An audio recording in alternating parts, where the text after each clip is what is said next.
सीढ़ियों पर नहीं पढ़ी गई, लेकिन परिसर में पढ़ी गई, या 52 बीघे के अंतर्गत पढ़ी गई, या किसी संत के स्थान पर पढ़ी गई। लेकिन जब ये प्रश्न मेरे सामने आया कि क्या सीढ़ियों पर नमाज पढ़ी गई, तो मेरे मन को एक बहुत बड़ा झटका लगा कि आज हनुमानगढ़ी की सीढ़ियों पर नमाज पढ़ने की बात आ रही है, जिसको मैंने सिरे से नकार दिया। अब अस्तस्तामा हतो नरो या कुंजरो, मैंने हाथी है कि जानवर है कि अश्वत्थामा है। अब एक तरीके से मुख्यमंत्री जी का भी बयान सही है।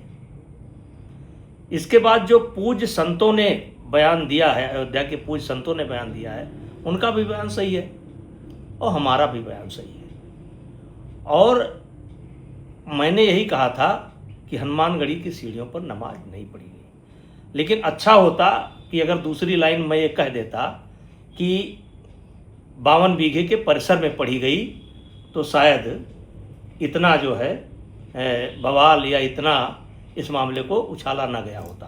तो आज मैं बड़ी जिम्मेदारी के साथ, अगर किसी को ठेस पहुंची है या मीडिया ने इसको तोड़ मड़ोड़ करके ऐसे दिखाया कि मैं मुख्यमंत्री जी की बात काट रहा हूं, मैं मीडिया के माध्यम से कहना चाहता हूं, मुख्यमंत्री जी की बात काटने का कोई प्रश्न ही नहीं उठता, ऐसी मेरी कोई भावना नहीं थी। हाँ, जब मुझसे कहा गया कि हनुमानगढ़ी की सीढ़ियों पर नमाज, ये मुझसे पर्टिकुलर सवाल किया गया, तब मैं थोड़ा रोष में आ गया, क्योंकि हनुमान जी का भक्त हूँ, अयोध्या से नाता है, तो मैं थोड़ा रोष में आ गया कि देखिए, एक तरफ राम जन्मभूमि किसी कारण से चर्चा में है, दूसरा ये चर्चा में आ जाए, हनुमान जी चर्चा में आ जाए, तो सरजू मैया को हटा दीजिए, हनुमान जी को हटा दीजिए, राम जन्मभूमि को हटा दीजिए, तो अयोध्या में बचता क्या है। और दूसरा प्रश्न ये था कि मेरे मुंह से ये निकला कि इसका निर्माण एक मुस्लिम ने कराया है, तो ये आधी अधूरी बात है। ये अयोध्या जो महात्मा है, उस बात को अगर हम देखते हैं तो उस बात में भगवान शिव ने पार्वती जी से चर्चा करते हुए कहा है कि राजद द्वार के प्रमुख द्वार पर, यानी उत्तर तरफ हनुमान जी विराजमान हैं, वायुपुत्र हनुमान जी विराजमान हैं, और उसके दक्षिण तरफ सुग्रीव जी विराजमान हैं। तो ये हनुमान गढ़ी जब भगवान शिव बताते हैं कि ये अस्तित्व में है, तो ये किसी का निर्माण कराया हुआ नहीं है। हाँ, एक घटना घटती है, और घटना शायद घटती है 18वीं शताब्दी में, जिस समय मुगलों का शासन था, या सिराजुद्दौला, तो वो सिराजुद्दौला या कोई मुसलमान आता है तो याचक बन करके आता है, याचक के रूप में जाता है। और मैं आपके माध्यम से कहना चाहता हूं कि राम जन्मभूमि पर बिन कासिम ने कब्जा कर लिया और मंदिर को तोड़ डाला।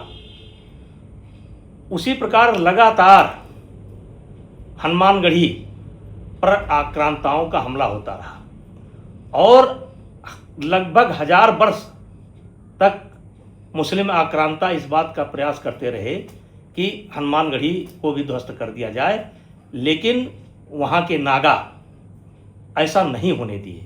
और हनुमानगढ़ी का एक भी नागा और संत अगर है जिंदा, तो ऐसा कृत्य वो नहीं होने देगा।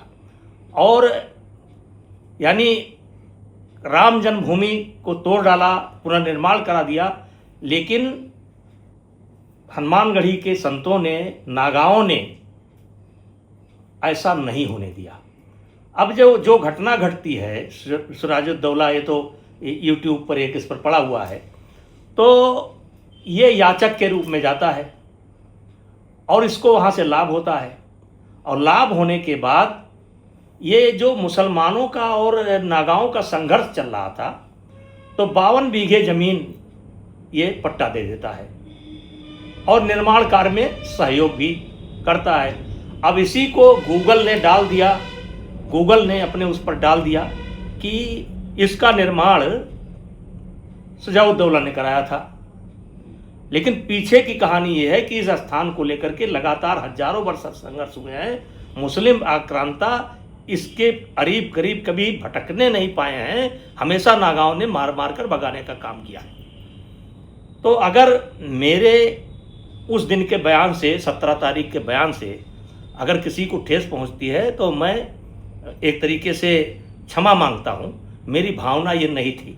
लेकिन जब हनुमानगढ़ी की बात आएगी कि हनुमानगढ़ी के अंदर नमाज पढ़ा गया, ऐसा प्रश्न जब मुझसे किया गया तो मैंने एक सरी से नकार दिया। जहां तक जो घटना है उस समय की, उस घटना के चश्मदीद गवाह हम लोग भी हैं और हम लोग भी इसका विरोध करते थे और हर अयोध्या के हर मूवमेंट पर, सनातन के हर मूवमेंट पर, भगवान राम के हर मूवमेंट पर, साधु संतों के हर मूवमेंट पर हम उनके साथ रहे हैं। लेकिन फिर भी अगर मेरे इस वक्तव्य से किसी की भावना को ठेस पहुंची हो तो उसमें हमें क्षमा मांगने में कोई दिक्कत नहीं है।